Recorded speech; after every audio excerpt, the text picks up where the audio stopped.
Abel, would you please stand for the reading of God's word? We continue our series through the life of Moses in the book of Exodus. This morning, I'll be reading sections from 3 different chapters, Exodus 15, 16, and 17, beginning in Exodus 15, verse 22. Then Moses made Israel set out from the Red Sea, and they went into the wilderness of Shur.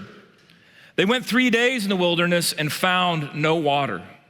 When they came to Marah, they could not drink the water of Marah because it was bitter. Therefore, it was named Marah. And the people grumbled against Moses, saying, "What will we drink?" And he cried to the Lord. And the Lord showed him a log, and he threw it into the water, and the water became sweet.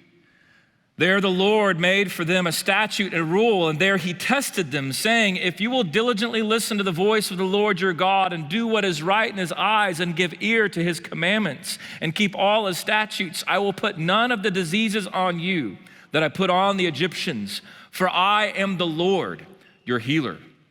Chapter 16, verse 1. And they set out from Elim, and all the congregation of the people of Israel came to the wilderness of Sin, which is between Elim and Sinai, on the 15th day of the 2nd month after they had departed the land of Egypt. And the whole congregation of the people of Israel grumbled against Moses and Aaron in the wilderness. And the people of Israel said to them, "Would that we had died by the hand of the Lord in the land of Egypt, when we sat by the meat pots and ate bread to the full. For you have brought us out into this wilderness to kill this whole assembly with hunger." Then the Lord said to Moses, "Behold, I'm about to rain bread from heaven for you, and the people shall go out and gather a day's portion every day, that I may test them, whether they will walk in my law or not." Now chapter 17, verse 1. And all the congregation of the people of Israel moved on from the wilderness of Sin by stages, according to the commandment of the Lord, and camped at Rephidim. But there was no water for the people to drink. Therefore the people quarreled with Moses and said, "Give us water to drink." And Moses said to them, "Why do you quarrel with me? Why do you test the Lord?" But the people thirsted there for water, and the people grumbled against Moses and said, "Why did you bring us up out of Egypt to kill us and our children and our livestock with thirst?" So Moses cried to the Lord, "What shall I do with this people? They are almost ready to stone me." And the Lord said to Moses, "Pass on before the people, taking with you some of the elders of Israel, and take in your hand the staff with which you struck the Nile, and go.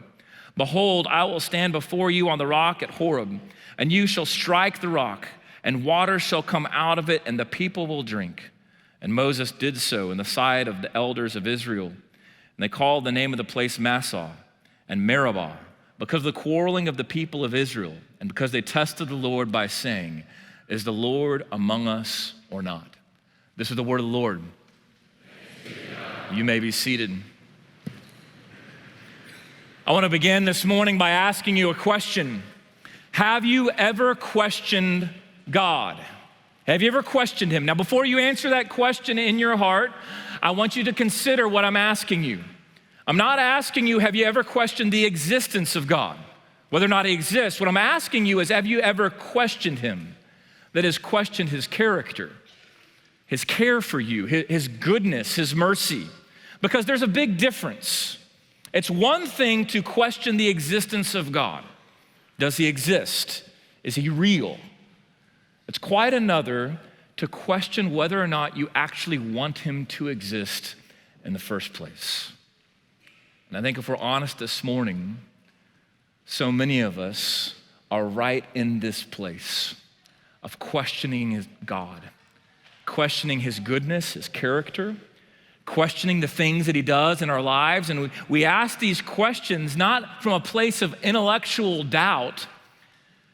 We ask these questions from a place of disappointment, as if we're disappointed in him, a place of cynicism, a place of woundedness. So again, I ask you this morning, have you ever questioned God like that? The truth is, I think if we're honest, at some point in our lives, we will question God. Maybe you have in your past, maybe you are right now. When we question God, what do you ask him? What are your questions? What are your doubts? What are your fears? What are your complaints? What are your grumbles? The book of Exodus, we read that just after Israel was rescued, miraculously and dramatically saved from slavery in Egypt, they grumbled.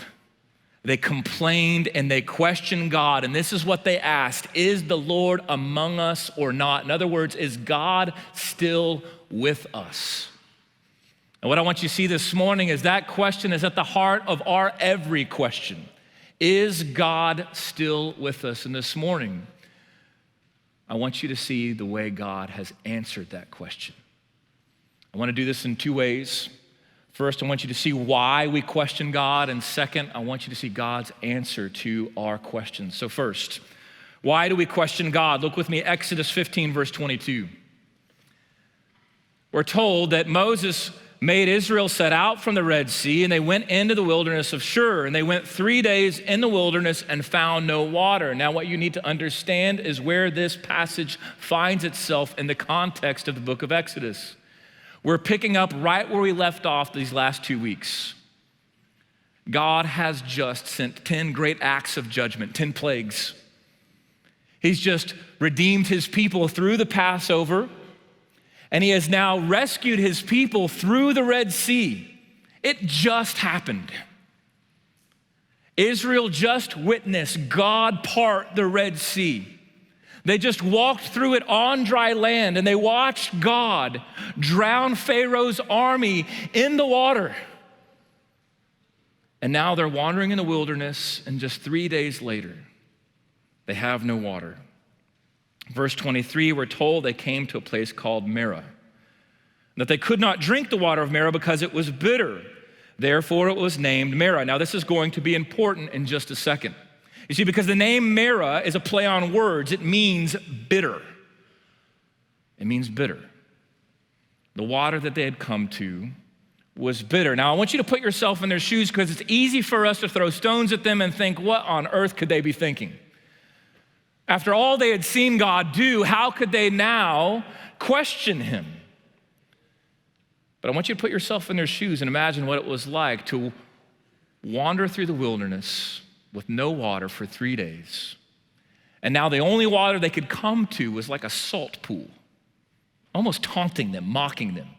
They couldn't drink that either. And yet, this is what we read, verse 24.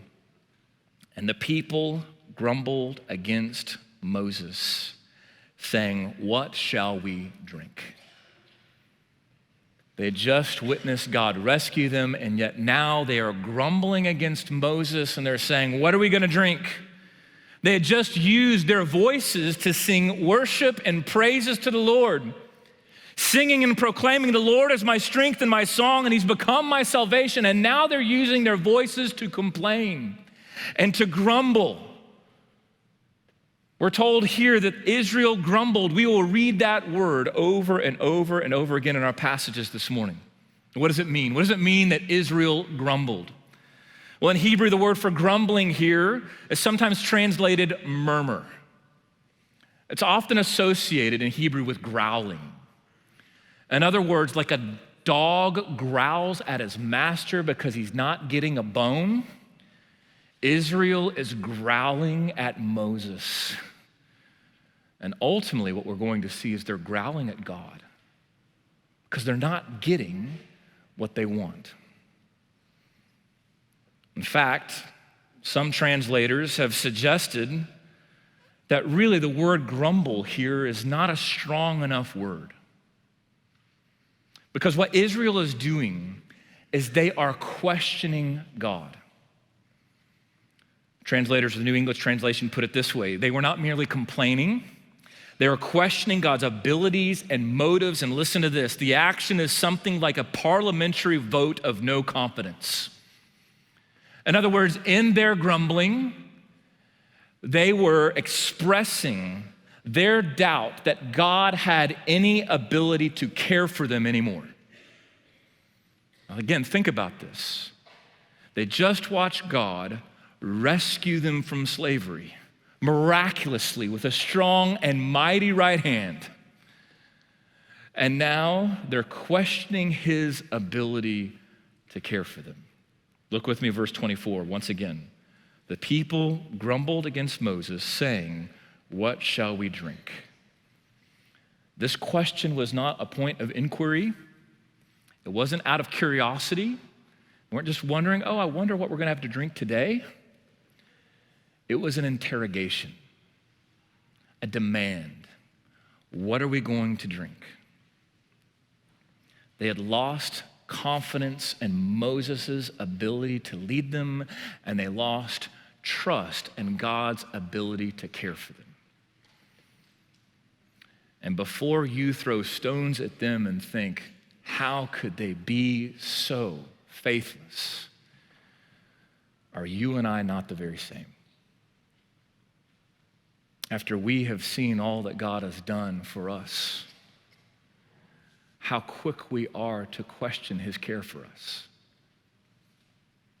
I wonder, is that true for you? Has it ever been true for you? Is it true for you this morning? That as you consider the circumstances of your life, you say, why me? God, how could you let this happen? I thought you were good. I thought you were my father.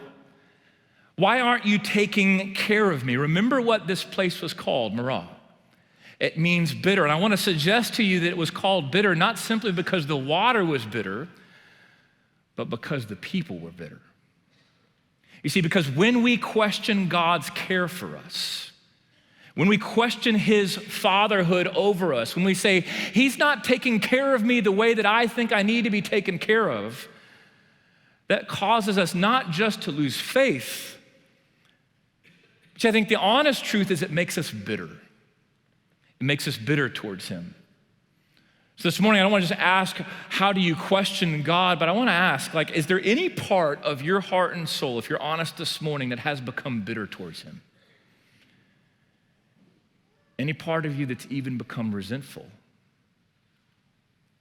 Any part of you that has found itself in the quietness of your heart when you are praying and asking the Lord to meet you and to answer your needs, that there's a part of you that has become so bitter that you think, why bother praying at all? He didn't answer my prayer the way I wanted him before. Why would he answer my prayer now? You see, in our hearts, we're just like these people. We question God's care, and this leads to bitterness, and this bitterness leads to us not just questioning his care for us, but also his wisdom. I want you to look with me at Exodus 16, verse 1. Just a chapter later, they're not just thirsty, they're hungry. In verse 1, we're told that they set out, the congregation, the people of Israel, they came to the wilderness of Sin, and they're journeying through this desert wasteland. In verse 2, the whole congregation of the people of Israel grumbled against Moses and Aaron in the wilderness. Here they are, they're grumbling again. It's the same exact word. They're growling against Moses and Aaron, and they're questioning God. Verse 3, the people of Israel said, would that we had died by the hand of the Lord in the land of Egypt, when we sat by the mikpots and ate bread to the full, and you've brought us into this wilderness to kill our whole assembly with hunger. Now their grumbling is taking a darker tone. It's not just what are we going to drink, how are you going to take care of us? Now it's accusatory, and they're questioning not just God's care, but his wisdom. In other words, well, if God does care for us, maybe the problem with all of the difficulties in our lives is not that he doesn't care, it's that he doesn't know what he's doing. And listen to what they're saying. They're saying it would have been better for us to stay in Egypt and die there in slavery. At least when we were enslaved, we got to eat and drink to the full. But now that you've rescued us, some rescue this is, right? We're just gonna die in the middle of the wilderness. Do you hear what's underneath their questioning God? Not just questioning his care, but questioning his wisdom. In other words, they're saying, we know better than you. We would have done it differently. You see, the heart of our questioning God is not just bitterness, but it's also pride. And that's why they come to Moses as their leader. They're coming to Moses, they're saying, Moses, who put you in charge? We would have done this so much better than you. I wonder, have you ever asked that question? Have you ever questioned the leaders that God has put over you? In so many ways, I think we have now become a culture of complainers, constantly complaining over the people who make decisions in our lives. Some years ago, I was reading the New York Times article, and the author was reflecting on this and the leadership crisis in our country. And he argued in part that our leadership crisis is not simply because we don't have good leaders, but it's because we've become terrible followers.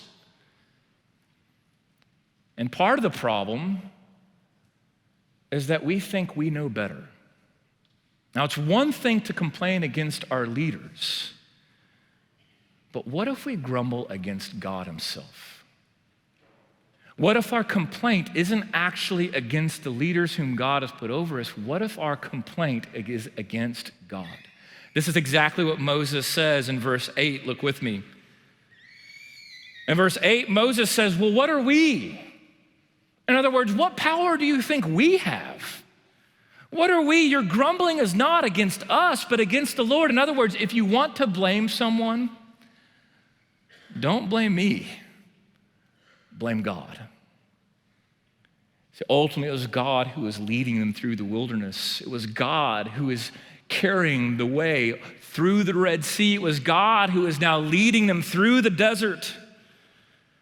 Now, how often and convenient it is for us to complain about life and our circumstances and difficulties and the leaders that God has put over us, and yet all the while our true complaint is against God himself. Not only are we bitter, not only are we prideful, but you see, at the heart of our questioning God is unbelief and a lack of faith that God is still good. I want you to look at verse 1 of chapter 17. The people of Israel became bitter and prideful, and now in chapter 17, we see all of this culminate where they have the audacity to put God on trial. Verse 1, all the congregation of the people of Israel moved on from the wilderness of sin by stages according to the commandment of the Lord, and they camped at Rephidim, and there was no water. Once again, there's no water. Now look at verse 2. Therefore the people quarreled with Moses and said, give us water to drink. That word quarrel, it's not the word for grumble, it's a new word. Their grumbling had become quarreling. It means to contend, to plea. It's a word that's used in a lawsuit. In other words, they were putting God on trial. Look with me as verse 2 continues. Moses said to them, why do you quarrel with me, and why do you test the Lord? Why do you test the Lord? What's it mean to put the Lord to the test? It means to put his faithfulness on trial. To question God and his faithfulness. And to say, God, you are going to have to prove yourself. You are the one who's on trial. They put the Lord to the test, and later we are told that they asked this question. Verse 7, is the Lord among us or not? Is the Lord among us or not? That question is at the heart of every one of our questions. Every doubt, every fear, every ounce of faithlessness in our souls, we wonder, is God still with us? Is he still trustworthy? Is he still faithful? How will God answer that question? It's the second and final thing I want you to see this morning. How does God answer our question? Well, I want you to see the way that he answers Israel's questions over and over and over again. What I want you to see this morning is that he was faithful at every turn. When Israel was faithless, God was faithful. Look with me, Exodus 15, verse 25. As Israel, embittered towards God, questioned him and said, what are we going to drink? This was God's answer, verse 25. Moses cried to the Lord, and the Lord showed him a log, and he threw it into the water, and the water became sweet. Here is Israel and their faithlessness, bitterly questioning God, and God changes the bitterness to sweetness. He answers their faithlessness with faithfulness. And as they put him to the test, testing his faithfulness, God responded with grace and mercy. And his grace and mercy, time and time again, answered their putting him to the test by putting their faith to the test. Look with me, verse 26. If you diligently listen to the voice of the Lord and your God and do what is right in his eyes and give ear to his commandments and put all his statutes, I will put none of the diseases on you, and I will put on the Egyptians, for I am the Lord your healer. What we will see is that God will meet the questions of Israel over and over and over again by answering with faithfulness. And as they tested God's faithfulness, he responded by being faithful, and in response, his grace put Israel to the test. In response, he tested their faith. And so he does with you and I.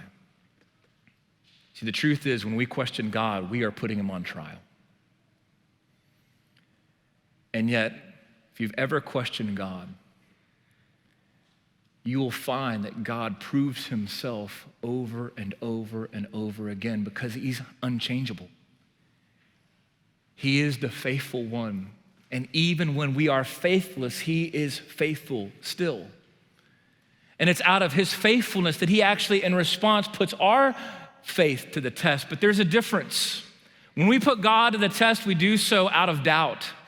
When God puts us to the test, he does so out of grace and mercy, because he's refining our faith and making it strong in the midst of every circumstance. You see, because we are prone to view the character of God through our circumstances, but God has called us to view our circumstances through his character.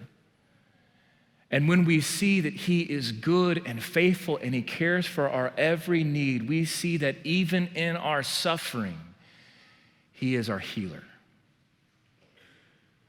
So here, the invitation of the prophet Hosea, who says, "Come, let us return to the Lord. He has torn us that he may heal us. He has struck us down and he will bind us up." What we see in the book of Exodus and the life of Moses is that even in suffering, in fact, it is through suffering that God heals us and perfects our faith and makes us strong. But he didn't just meet them in Exodus 15, he met them over and over again. In Exodus 16, as they became hungry, God gave them manna and daily bread. He provided for every need every single day. And in verse 4, we're told that he was going to rain this bread from heaven and that he would test them whether they would walk in his law or not. And then in chapter 17, when the people of God put God to a trial, and they quarreled with him and they asked, "Are you even with us? Are you among us or not?" This is God's response, Exodus 17, verse 5. The Lord said to Moses, "Pass on before the people, and taking some of the elders of Israel, and take in your hand the same staff which you struck the Nile. And behold, stand before you in the rock of Horeb, and you will strike the rock, and water will come out of it, and the people will drink." And what I want you to see this morning is that every turn, God was there. At every question, God had an answer. He was there turning bitter water into sweet drink. He was there providing daily bread in the midst of desert. He was there springing water forth from a rock. And what I want you to hear this morning is he is still there. He's with you. In every trial, and every pain, and every sorrow, and every joy, and every struggle, and every fear, God is with you. How do I know?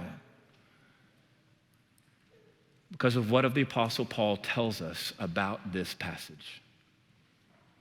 1 Corinthians 10, verse 1, Paul tells us that the people of Israel drank from this spiritual rock that followed them, and the rock was Christ. What is Paul saying? He's saying that the rock was Christ, that many years later, God would be put on trial once again. And Jesus Christ, the Son of God, would stand trial.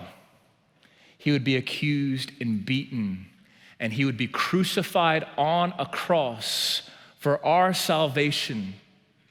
He would be struck for you and I, so that all who believe in him would drink deeply the waters of salvation. And so what is God's answer to our question? When we ask, is the Lord among us or not? Is God still with us? God has answered that question in the person of Jesus Christ. His name is Emmanuel. It means God with us. And so when we ask, what will we drink? Jesus says, come to me, all you are thirsty, and drink water of living water. When we ask, what are we going to eat? God says, come and eat and take the body of Jesus Christ, the bread of life for your salvation. And when we ask, is the Lord among us or not? Is he with us? God sends us Emmanuel, Jesus Christ, whose name means God is with us. He was with us in the Exodus. He is with us now in every trial, and he will be with us to the end. Let's pray. Father in heaven, help us to see that you are a good, gracious, caring, and faithful Father. And help us see that you have answered our every question, our every doubt, and our every fear in the person and work of Jesus. May we trust in him this morning and walk by faith through the desert wilderness of this life. We ask in Jesus' name. Let's pray and let's sing of God's faithfulness this morning.